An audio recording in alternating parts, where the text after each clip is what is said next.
हमारी कहानियाँ देखने वाले 99% लोग ऐसे हैं जो हमारी वीडियोस एंजॉय तो करते हैं, लेकिन उन्होंने हमारा चैनल अभी तक सब्सक्राइब नहीं किया है। अगर आप उन 99% लोगों में से हैं, तो बस आपको एक छोटा सा काम करना है। इस वीडियो के नीचे आपको एक सब्सक्राइब बटन दिख रहा होगा, बस उस सब्सक्राइब बटन को दबाना है। बस इतना सा काम करना है आपको, और लगे हाथ बेल आइकन भी प्रेस कर देना ताकि हमारी लेटेस्ट वीडियो आते ही आपको सबसे पहले पता चले। एक बड़े और हरे भरे वटवृक्ष के ऊपर मोर और मोरनी की एक सुंदर जोड़ी रहती थी। वे दोनों हर दिन सूरज की पहली किरण के साथ अपने घर के आसपास के शांत और प्राकृतिक वातावरण का आनंद लेते। एक दिन जब सुबह की ठंडी हवा चल रही थी, मोर ने मोरनी से कहा, प्यारी, क्या तुम्हें कभी सोचा है कि हमारे जीवन में कर्म और भाग्य का क्या महत्व है?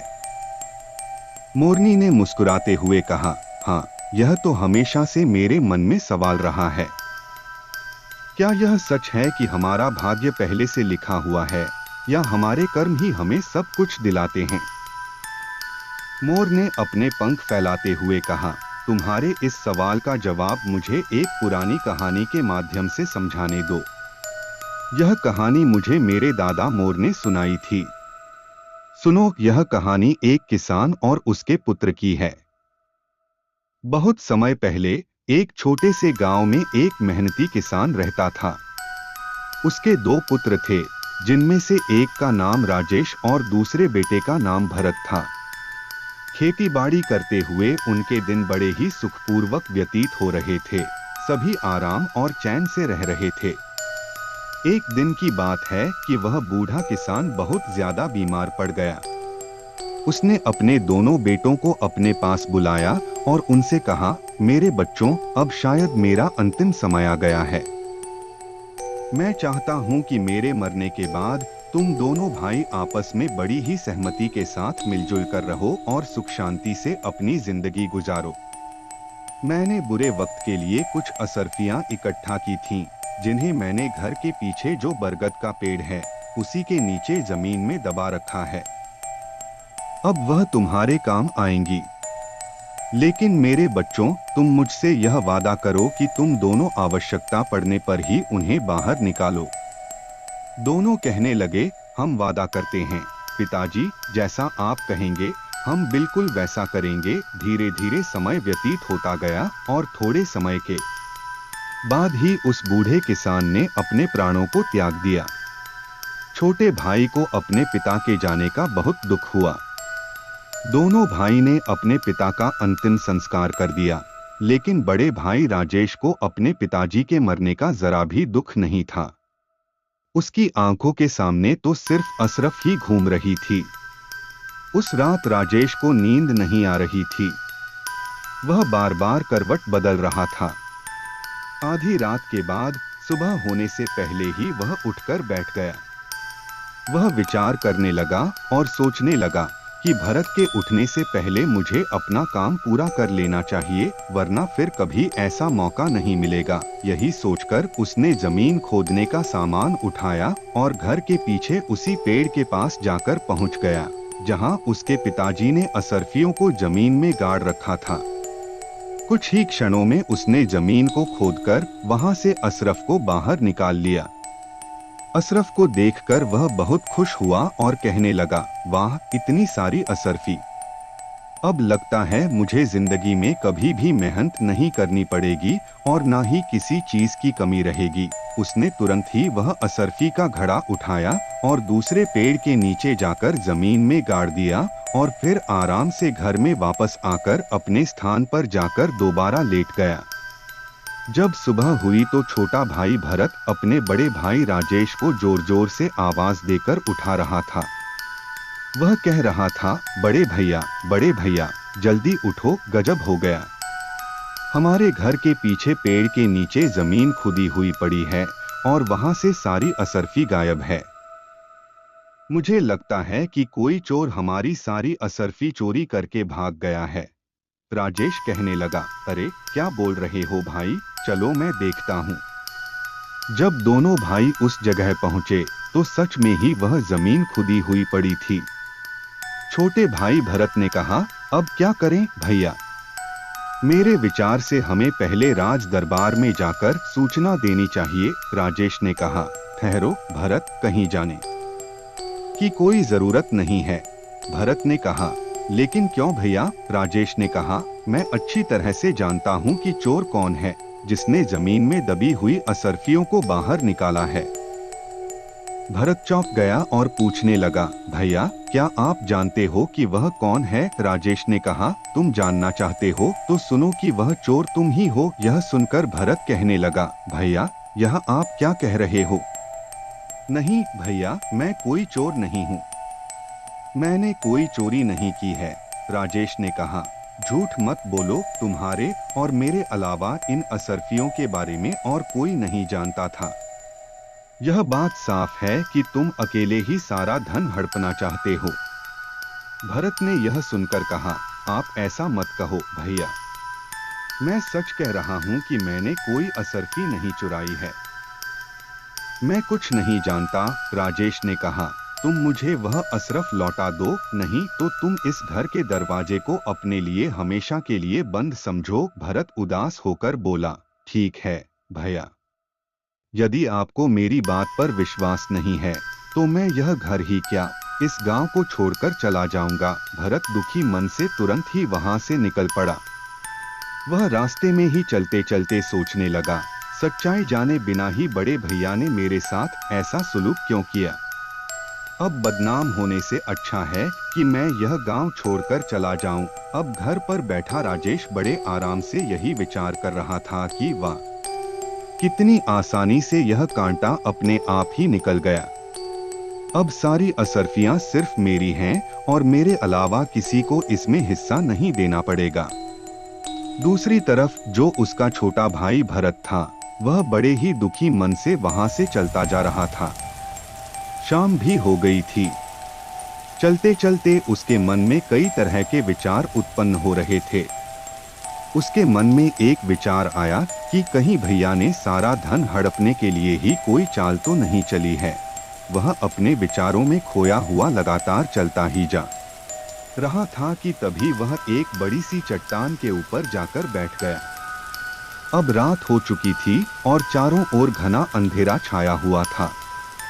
उलझन में पड़ा भरत सारी बातें सोच ही रहा था कि तभी उसके कानों में कुछ आवाज आई, यह 5000 तुम्हारे और 5000 मेरे।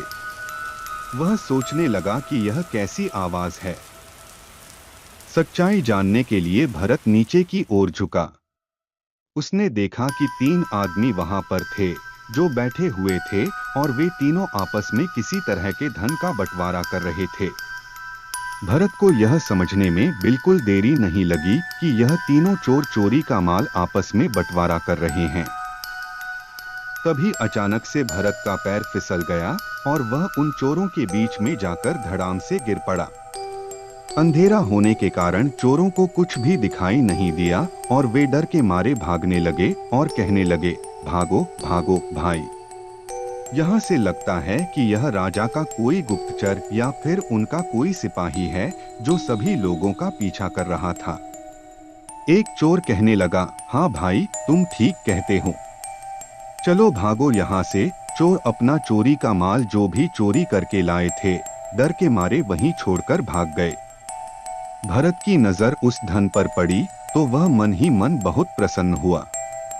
लेकिन तभी उसके मन में एक दूसरा विचार आया कि असल में यह मुद्राएं चोरी की हैं, इन्हें साथ में ले जाना बिल्कुल ठीक नहीं होगा।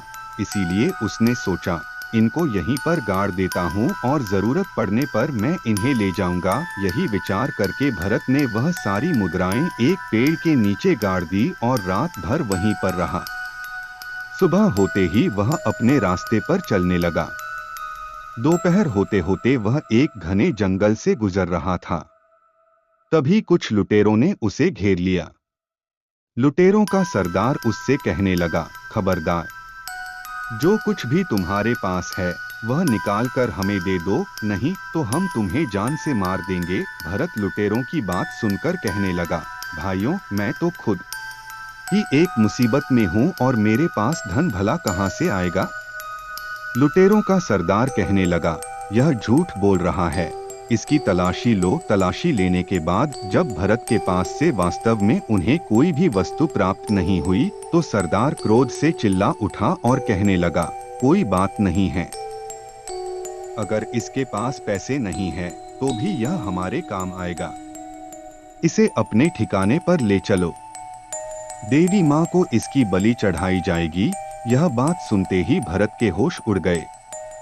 वह सोचने लगा, एक तरफ मैं मुसीबत का मारा था और कहां जाकर इन डाकुओं के चंगुल में पड़ गया, अब तो और बड़ी मुसीबत का सामना करना पड़ रहा है। तभी कुछ डाकुओं ने भरत के हाथ पैर बांधे और उसे उठाकर अपने ठिकाने पर ले गए। परंतु उनके अड्डे तक पहुंचते पहुंचते भरत को एक उपाय समझ आ गया। अड्डे पर पहुंचने के बाद उसने डाकुओं के सरदार से कहा, अगर तुम मुझे अपने दल में शामिल करने का वादा करो तो मैं तुम्हें 10,000 मुद्राओं का पता बता सकता हूँ। इतना सुनकर लुटेरों का सरदार कहने लगा, 10,000 मुद्राएं? यदि तुम वास्तव में सच कहते हो तो हमें तुम्हारी शर्त मंजूर है, जल्दी से हमें उन मुद्राओं का पता बताओ।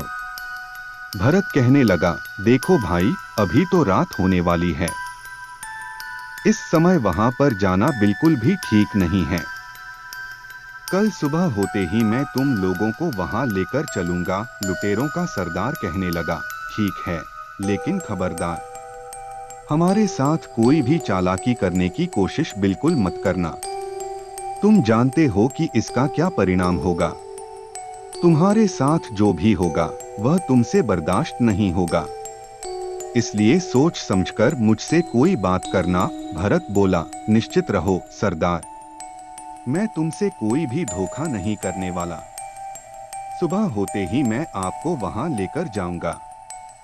सरदार ने कहा, ठीक है। अगले सुबह होते ही भरत उन चोरों को उसी जगह पर लेकर पहुंच गया जहां उसने वह मुद्राएं जमीन में दबाई थीं। सरदार के आदेश पर तुरंत ही उसके आदमी ने उस जगह को खोदा और शीघ्र ही वह मुद्राएं उनके सामने थीं। मुद्राओं को देखकर वे सभी जो सरदार के आदमी थे बहुत ही प्रसन्न हो गए। उन्होंने मुद्राओं को अपनी थैली में भर लिया और अपने अड्डे की ओर चल पड़े। परंतु भरत के दिमाग में अभी भी कोई दूसरी योजना चल रही थी। वह विचार कर रहा था, यह मुद्राएं एक तरह से तो मेरे काम में ही आईं, लेकिन मैं जल्दी ही इनकी मौत का कारण बन जाऊंगा। इस घटना के बाद भरत लुटेरों के गिरोह के साथ ही रहने लगा और वह लुटेरों के सरदार का सबसे विश्वसनीय व्यक्ति बन चुका था।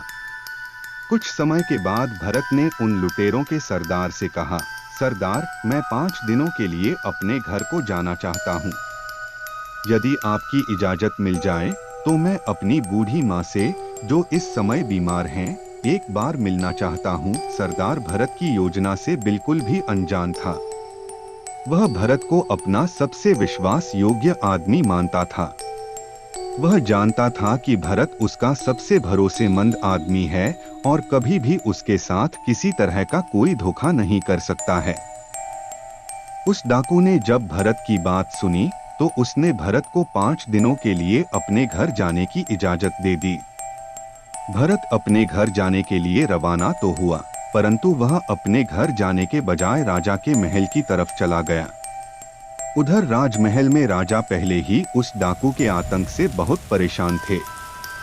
वह अपने महामंत्री से कह रहे थे, मंत्री जी, आखिर वह डाकू कब पकड़ा जाएगा? पूरा राज्य उसके आतंक से परेशान हो रहा है। मंत्री जी राजा की बात सुनकर कहने लगे, महाराज, मैं अपनी तरफ से पूरी कोशिश कर रहा हूँ। वह आतंकी जल्दी ही आपको कारागार में नजर आएगा। उसी समय वहां एक पहरेदार आया और कहने लगा, महाराज की जय हो। महाराज, एक व्यक्ति आपसे डाकू के बारे में मिलना चाहता है। वह कहता है कि मैं उसके बारे में सब कुछ जानता हूँ।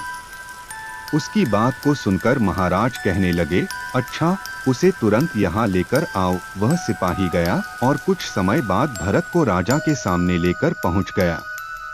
भरत राजा से कहने लगा, महाराज को मेरा प्रणाम है। राजा कहने लगे, कहो नौजवान, तुम डाकू के बारे में क्या जानते हो? उसके बारे में तुम्हें जो भी जानकारी है वह सब कुछ मुझे बता दो।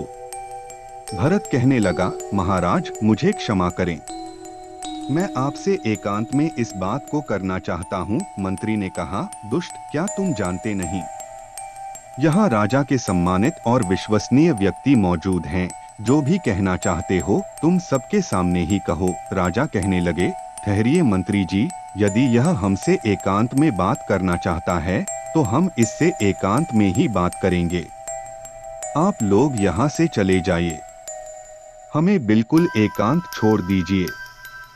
सब लोग बाहर चले गए और भरत ने राजा को अकेले में पूरा किस्सा सुनाकर बता दिया। उसने आगे कहा, महाराज, इस तरह से मैं उस डाकू का विश्वसनीय आदमी बन चुका हूँ। पूरी घटना के बारे में भरत ने राजा को बता दिया और बोला, अब मैंने उसे अपने जाल में फंसा लिया है। महाराज, अब बस उसे और उसके साथियों को पकड़ने के लिए मुझे आपकी सहायता की जरूरत है। उसकी बात सुनकर राजा कहने लगे, बहुत खूब नौजवान, तुम्हारी चतुराई और साहस से मैं बहुत प्रसन्न हूँ। उन भयानक डाकुओं को पकड़ने के लिए जो भी सहयोग चाहिए वह मुझसे तुम बेझिझक होकर कह सकते हो। मैं करने को तैयार हूँ, कहो क्या करना होगा। भरत कहने लगा, महाराज, कल रात आपको कम से कम हमारे साथ में 100 सिपाहियों को मेरे साथ भेज दीजिए। मैं उन सभी को उन डाकुओं के अड्डे पर ले जाऊंगा, जहां पर वे सैनिक उन डाकुओं पर आक्रमण कर देंगे और उन्हें गिरफ्तार कर लिया जाएगा। राजा कहने लगे, बिल्कुल ठीक है नौजवान, तुम्हारी सलाह बिल्कुल उचित है, मैं इसे मानने के लिए तैयार हूँ। तो तय रहा कि हम कल रात को हमारे सैनिकों को तुम्हारे साथ भेजेंगे। तब तक तुम यहीं राजमहल में हमारे शाही मेहमान बनकर रहो। अगले दिन रात होते ही भरत अपनी योजना के अनुसार सैनिकों को लेकर डाकुओं के अड्डे पर पहुंच गया। सैनिकों की टोली ने उन डाकुओं पर आक्रमण कर दिया। कुछ ही समय में सैनिकों ने उन डाकुओं को गिरफ्तार कर लिया और उनमें से कुछ डाकू मारे भी गए। जो बचे हुए थे उन्हें महाराज के सामने पेश कर दिया गया। राज दरबार में भरत को देखकर डाकुओं का सरदार मन ही मन सोचने लगा, इसने कितना बड़ा धोखा किया। मैंने इस व्यक्ति पर विश्वास किया और इसने मेरे साथ विश्वासघात किया। इस आदमी ने हमें कहीं का नहीं छोड़ा। अगले दिन दरबार में सभी दरबारियों और मंत्रियों से विचार करने के बाद राजा ने सभी डाकुओं को एक ही सजा सुना दी। इन सभी खूनी दरिंदों को हम सजाए मौत देते हैं, क्योंकि इन्होंने किसी के साथ कोई दयापूर्ण व्यवहार नहीं किया और ना ही रहम किया है, इसलिए इनको जीने का कोई अधिकार नहीं है। सैनिकों, अब तुम इन्हें ले जाओ और अगले 2 दिन में इन्हें फांसी पर लटका देना। इसके बाद राजा ने कहा, भरत, तुम्हारी बहादुरी से हम बहुत प्रसन्न हैं। आज से हम तुम्हें अपना सेनापति नियुक्त करते हैं।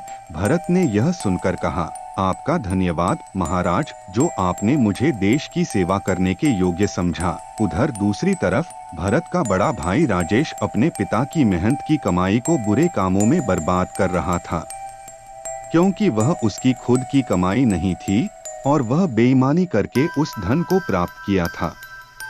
उसे अब जुए खेलने की बुरी लत लग चुकी थी। वह शराब और जुए में अपना सारा पैसा बर्बाद कर चुका था। उसकी हालत इतनी दयनीय हो चुकी थी कि उसके पास खाने के लिए अन्न तक भी नहीं था। पूरे गांव में वह इतना बदनाम हो चुका था कि अब उसे गांव में कहीं भी कोई काम नहीं मिल पा रहा था। इसीलिए उसने यह निश्चित किया कि इस गांव में भूखा मरने से अच्छा है कि मैं किसी दूसरे गांव में जाकर कोई काम धंधा ढूंढ लूं। इसी तरह से विचार करते हुए वह अपने घर से निकल पड़ा। वह चलते चलते उसी राज्य में आ पहुंचा जहां पर उसका भाई भरत सेनापति था। उसी नगर में वह किसी सेठ जी की दुकान पर गया और उनसे पूछने लगा, सेठ जी, क्या मुझे कोई काम मिलेगा? सेठ ने उसकी बात सुनकर कहा, अरे भाई, तुम तो चेहरे से ही चोर लगते हो, तुम्हें भला कोई क्या काम देगा? इसलिए मुझे माफ करो भाई और यहाँ से चले जाओ। राजेश सोचने लगा, ईमानदारी से शायद मुझे यहाँ पर कोई काम मिलने वाला नहीं है। अब तो पेट भरने के लिए मुझे चोर और उचक्का ही बनना होगा। तभी उसकी नजर सेठ के पास रखी हुई एक थैली पर पड़ी। उसे लगा कि स्वर्ण मुद्राओं से भरी हुई थैली है। उसने वहां से वह थैली उठा ली और तुरंत ही वहां से भाग निकला। सेठ को उसे पकड़ने का मौका ही नहीं मिला। वह बस चोर चोर चिल्लाता ही रह गया और वह वहां से रफू चक्कर हो गया। बाजार के कुछ लोग उसके पीछे भागे, लेकिन राजेश को ढूंढ नहीं पाए। मायूस होकर वे लोग वापस अपनी जगह पर लौट आए। इधर सेनापति बन चुका भरत अपनी जिम्मेदारियों को ईमानदारी से निभा रहा था। एक दिन की बात है कि महाराज ने भरत को बुलाया और कहा, भरत, तुम एक बहुत ही बहादुर, बुद्धिमान और नेक आदमी हो। मैं चाहता हूं कि मेरी बेटी के साथ तुम विवाह कर लो। कहो, इस पर तुम क्या कहना चाहते हो? यदि तुम्हारी इच्छा हो तो मैं चाहता हूं कि मैं अपनी बेटी का विवाह तुम्हारे साथ कर दूं। भरत ने कहा, महाराज, यदि आपकी यही इच्छा है तो मैं इनकार नहीं कर सकता। मुझे यह विवाह स्वीकार है। भरत के इस फैसले से राजा बहुत खुश हुआ और कुछ ही दिनों में शुभ मुहूर्त को देखकर राजा की बेटी और भरत का विवाह कर दिया गया। विवाह को अभी कुछ दिन ही व्यतीत हुए थे और महाराज ने भरत को कहा, बेटा भरत, अब हम 70 साल के हो चुके हैं और इसलिए हम चाहते हैं कि अब राज्य की बागडोर तुम संभालो। भरत ने कहा, आपको जैसा उचित लगे। महाराज, अगले ही दिन भरत का राज्य तिलक कर दिया गया। महाराज तीर्थ यात्रा को निकल चुके थे।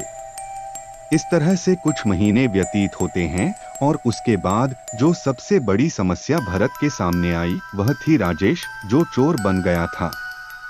वह उसी का सगा भाई था और वह अब तक का नामी और खतरनाक चोर बन चुका था। सैनिकों ने काफी प्रयास किया, लेकिन वह उसे पकड़ ना सके।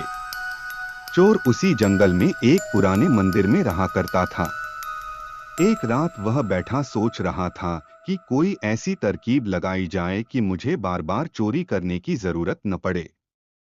एक बार में इतना माल उड़ा लिया जाए कि भविष्य में दोबारा चोरी न करना पड़े। अगर मैं एक बार राजा के खजाने पर हाथ साफ कर लूं, तो मुझे दोबारा कभी भूख मरने की नौबत नहीं आएगी और ना ही कभी मुझे चोरी करने की कोई जरूरत पड़ेगी। अगली रात खजाने की चोरी करने के उद्देश्य से राजेश राजमहल में पीछे जा पहुंचा। हाथों में रस्सी लिए वह दीवार पर चढ़ने की सोच रहा था। दूसरी तरफ संयोग से उस चोर के बारे में सोचकर राजा को नींद नहीं आ रही थी। उस समय राजा महल की छत पर घूम रहे थे। जैसे ही राजेश रस्सी के सहारे छत के ऊपर चढ़ा, वहां पर मौजूद राजा भरत ने उसे देख लिया। राजा भरत ने अपनी तलवार निकाल ली और साथ ही अपने सिपाही को आवाज लगाई। कुछ ही पल में राजा के जितने सिपाही थे वह सभी वहां पर जाकर पहुंच गए। राजा ने सैनिकों से कहा, सैनिकों, गिरफ्तार कर लो इसे। राजेश ने वहां से भागने की पूरी कोशिश की, लेकिन किसी तरह से भागने में असफल रहा और सैनिकों ने उसे पकड़ लिया। भरत उसे देखकर कहने लगा, तुम तो मेरे भाई राजेश हो, लेकिन एक नामी चोर भी हो। मैं यह सपने में भी नहीं सोच सकता था कि मेरा भाई इतना बड़ा चोर निकलेगा। उसने आदेश दिया, सैनिकों, ले जाओ इसे कारागार में डाल दो। सुबह ही हम दरबार में जब बैठेंगे तब इसकी सुनवाई करेंगे कि इसके साथ हमें क्या करना है। राजा की आज्ञा पाते ही सैनिकों ने राजेश को कारागार में डाल दिया। अब वह मन ही मन अपने किए पर पश्चाताप कर रहा था, रो रहा था और सोच रहा था कि मेरे ही बुरे कर्मों का फल आज मुझे मिल रहा है। मेरी बुरी नियत ने मुझे आज पतन की इतनी गहराई में ढकेल दिया है जहां से निकलना मुश्किल है। जबकि भरत, जिसे मैंने बेईमान बनाकर धक्के मारकर अपने घर से निकाला था, आज अपनी ईमानदारी और नेकी की वजह से वह इस राज्य का राजा बन गया है। और मैंने उसके साथ बेईमानी की तो मेरी दुर्गति हो गई। मैं जिसके पास सब कुछ था, एक चोर बनकर के आज उसी के सामने उसी के बंदी गृह में पड़ा हूँ। इधर भरत को नींद नहीं आ रही थी। वह सोच रहा था कि कल का दिन मेरी जिंदगी का सबसे कठिन दिन होगा। मुझे एक बहुत ही भयानक अग्नि परीक्षा से गुजरना होगा। क्या इस परीक्षा में मैं कामयाब हो पाऊंगा? मुझे भी समझ में नहीं आ रहा है। काश महाराज ने मुझे राजपाठ ना सौंपा होता तो कितना खुश होता। अपने भाई को अपने ही हाथों से मुझे सजा नहीं देनी पड़ती। अगले दिन दरबार में चोर राजेश को पेश किया जाता है। महाराज ने उससे कहा, राजेश, तुम्हारे ऊपर लगाए गए चोरी के सारे इल्जाम प्रमाणित हो चुके हैं। क्या तुम्हें अपनी सफाई में कुछ कहना है? राजेश ने कहा, बस इतना ही कहना चाहता हूँ कि महाराज, मुझ जैसे नीच और शैतान आदमी को आप इतनी कठोर सजा दें कि भविष्य में चाहकर भी कोई चोरी न कर सकूं और किसी के साथ कोई बेईमानी न कर सकूं। भरत ने कहा, ठीक है, हम तुम्हें ऐसी सजा देंगे। भरत ने कहा, सैनिकों, ले जाओ इस चोर को और इसका एक हाथ और एक पैर काट दिया जाए। इसके बाद इसे देश की सीमा से बाहर निकाल दिया जाए। भरत का यह इंसाफ देखकर उसकी प्रजा और उसके मंत्री सब उसकी जय जयकार करने लगे। राजा की आज्ञा का पालन किया गया और चोर का एक हाथ और एक पैर काट करके उसे राज्य की सीमा से बाहर निकाल दिया गया। जब वह देश छोड़कर जा रहा था तो तभी उसके सामने राजा भरत पहुंच गए। भरत को देखकर राजेश बोला, महाराज, आप कैसे यहाँ पर आ गए? काश आपने मेरा एक हाथ और एक पैर काटने के बजाय मुझे मौत की सजा दे दी होती तो बड़ा अच्छा होता। आपने तो मुझे तड़प तड़प कर मरने के लिए छोड़ दिया। मैं इस दुनिया में क्या करूंगा? भरत ने कहा, उस समय तो मैं एक राजा था, परंतु अब मैं आपके सामने राजा भरत नहीं बल्कि आपका छोटा भाई भरत खड़ा हूँ। एक राजा होने के नाते मैंने एक चोर को सजा देकर के अपने राज्य धर्म का पालन किया और अब एक भाई अपने भाई से अपने धर्म और कर्तव्य का पालन करने के लिए आया है। राजेश ने कहा, मैं कुछ समझा नहीं। भरत कहने लगा, भैया, मैं जानता हूँ कि एक हाथ और एक पैर काटने की वजह से आप कभी भी कोई काम अपने जीवन में नहीं कर पाएंगे और इसके लिए मैं आपको कुछ धन देकर जाऊंगा। इस थैले में कुछ स्वर्ण मुद्राएं हैं, इन्हें आप ले लीजिए। मुझे विश्वास है कि इस मेहनत के धन के साथ आप किसी दूसरे देश की सीमा में अपना जीवन बड़े ही आराम से व्यतीत कर सकते हैं। लेकिन भैया, आप इनकार मत करना, नहीं तो कभी भी मैं अपने आप को माफ नहीं कर पाऊंगा। इतना सुनकर राजेश कहने लगा, तुम कितने महान हो भरत। ईश्वर हमेशा तुम्हें इसी तरह से खुश रखे, प्रसन्न रखे। फिर दोनों आपस में गले मिलकर के एक दूसरे को बड़े मन से विदाई देते हैं। बड़ा भाई छोटे भाई से कहने लगा, मेरी ईश्वर से यही प्रार्थना है कि मुझे हर जन्म में तुम्हारे जैसा ही भाई मिले। और दोनों भाई अपनी अपनी राह पर इस तरह से वापस चले गए। उसके बाद उस देश में राजेश को दोबारा किसी ने भी वन में नहीं देखा और राजा भरत अपनी प्रजा का पालन करते हुए सुखमय जीवन व्यतीत करने लगे। कहानी खत्म होने के बाद मोर ने कहा, तो देखो प्यारी, भाग्य और कर्म एक दूसरे के पूरक हैं। केवल भाग्य पर भरोसा करने से कुछ नहीं होता, हमें अपने कर्मों से ही अपना भाग्य बनाना पड़ता है। मोरनी ने सहमति में सिर हिलाया और कहा, सच में यह बहुत प्रेरणादायक कहानी थी। अब मैं समझ गई कि हमें हर दिन अपने कर्मों को पूरी ईमानदारी और मेहनत से करना चाहिए। उस दिन से दोनों ने यह निर्णय लिया कि वे हमेशा मेहनत और प्रयास में विश्वास करेंगे। दोस्तों, यदि हमारी कहानी आपको पसंद आए तो वीडियो को लाइक करना न भूलें। इसी तरह की मजेदार और रोचक कहानियों के लिए आज ही हमारे चैनल को सब्सक्राइब करें और बेल आइकॉन जरूर दबाएं ताकि आपको नई कहानियों की सूचना सबसे पहले मिले। अपने सुझाव हमें कमेंट के माध्यम से जरूर बताएं।